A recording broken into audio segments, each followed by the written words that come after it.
What languages do you speak at home? Right, so at home, I speak Mandarin with my family, and with my brother, I speak French when we have one-on-one conversations. But when it's with my family, I speak in Mandarin.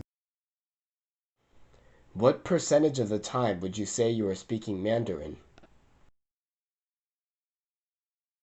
In my life, I would say it's about like 40%. Like if I'm not speaking with, because I do speak with my parents very often, so 40%. And when I'm home, I speak Mandarin with them. And with my brother too, sometimes I speak Mandarin, so that helps. And but the other 60% would just come with like school and friends. I don't speak Mandarin at school or with friends, so yeah.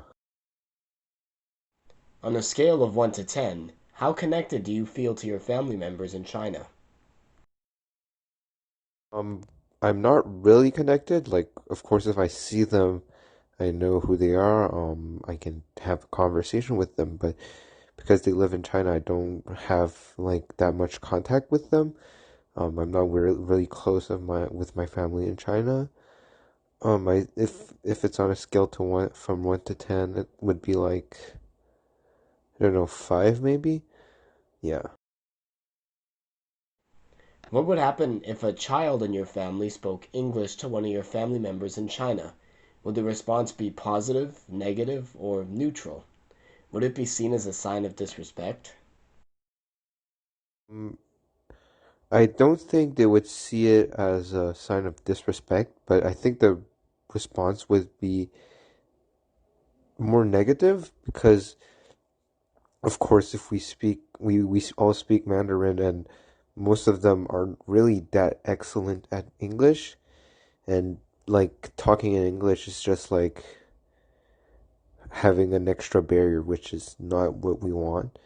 It is always better to speak in Mandarin because that way they would understand. I did speak in English with my brother or in French with my brother when we went back to China, and most of my family would just tell us, "Hey, we want to understand what you're saying. Like, don't just be with yourself, you know?"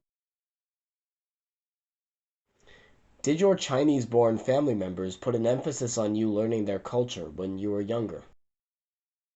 Yeah, till to this day, my parents still tell me stories about Chinese culture, and I'm still learning about Chinese culture. And from a young age, I've watched Chinese TV shows. Um, I've read Chinese books. My parents read Chinese books to me. I've learned a lot about China, and I think my knowledge about China is quite advanced for someone with my conditions. Yeah.